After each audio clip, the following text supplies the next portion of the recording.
C'est un coup de gueule du député national Josué Moufoula, l'élu des Goman, ne décolère pas face à ce qu'il qualifie de l'humiliation dont les députés nationaux ont été victimes les week-ends derniers de la part des éléments de la police nationale congolaise qui ont exécuté l'ordre venant d'une certaine hiérarchie les empêcha d'accéder dans l'enceinte du palais du peuple, siège du Parlement, qui est de surcroît inviolable.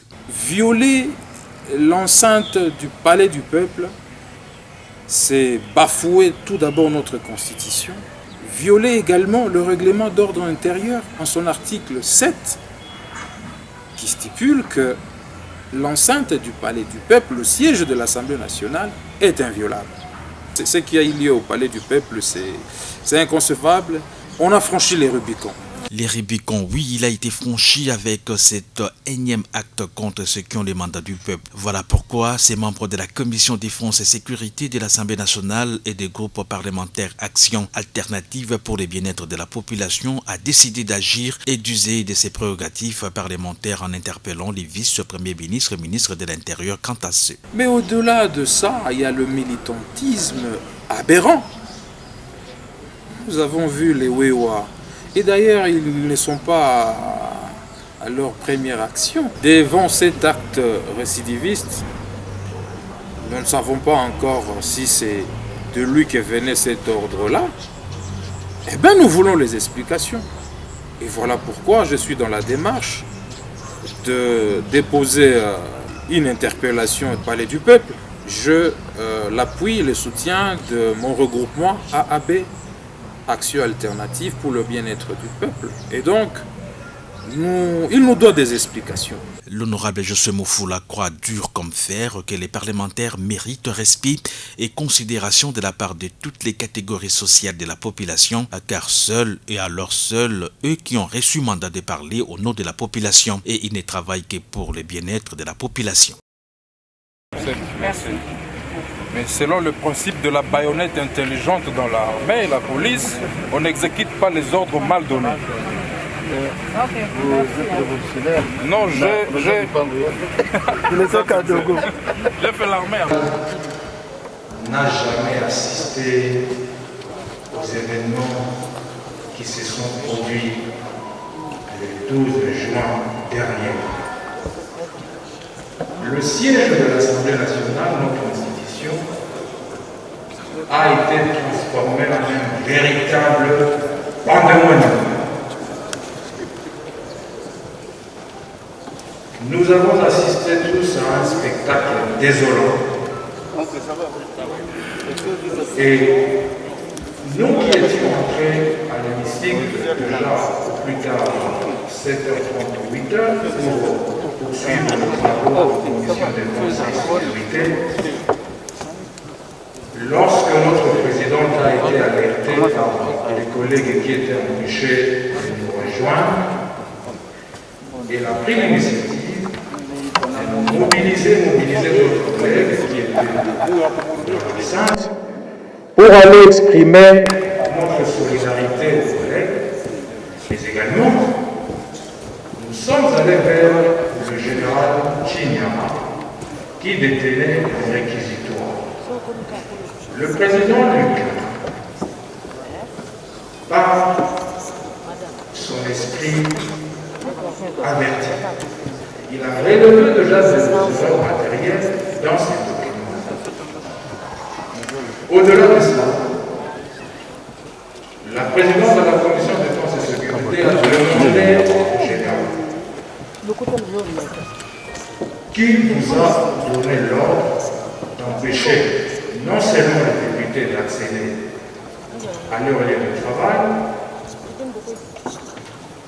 et d'empêcher également le travail dans différentes commissions de se dérouler. Empêcher tout de même le sénateur de travailler. Qu'est-ce que le Sénat a fait à foutre dans les histoires? Honorable président, je fais l'armée à mon jeune âge. Je sais qu'il y a un principe qu'on appelle le principe de la baïonnette intelligente. Ce qui veut dire qu'on ne peut pas obéir aux ordres illégaux. C'est pourquoi, à l'instar de nos groupes parlementaires AAB qui s'étaient déjà prononcés au lendemain de cet événement, d'agir. Je m'engage à interpeller le vice-premier ministre, ministre de l'Intérieur, Sécurité et Affaires nationales.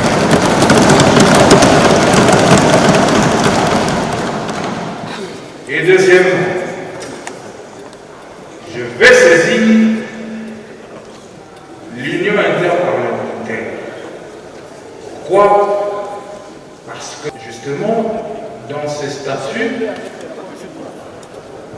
il y a le point 2 qui parle des droits des parlementaires. Et ces droits-là ont été violés. Nous avons vu les bousculer, humilier, malmener, ce qui est intolérable.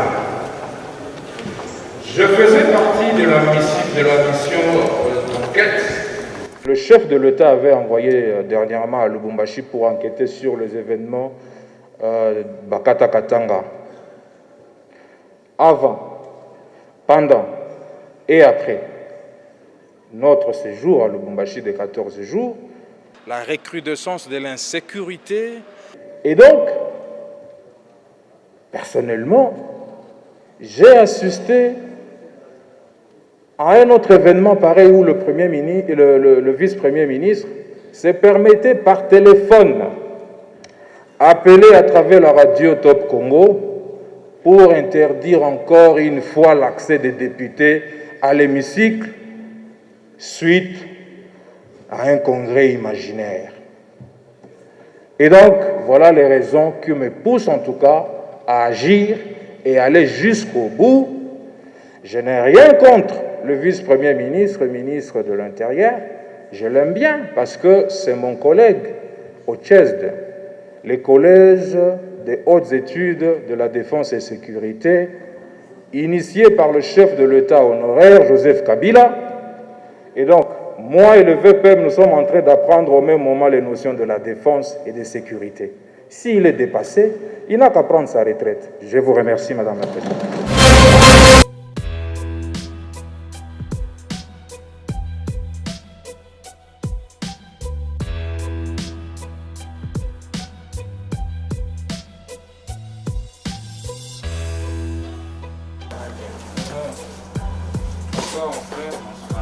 Ça va, hein? Ok.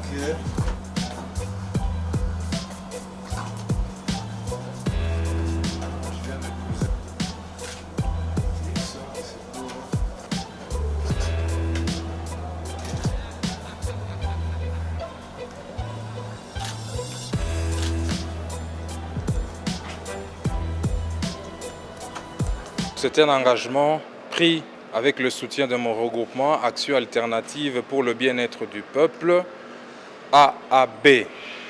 Et voilà, donc j'ai promis d'aller jusqu'au bout de cette démarche parce que les actes récidivistes qui se sont déroulés ici à l'hémicycle le 12 juin 2020 dernier, ce sont des actes qui ont franchi les Rubicons. Et puisqu'on nous a dit que c'était l'ordre d'une certaine hiérarchie, eh bien, cet ordre verbal, nous voudrions savoir de qui il venait.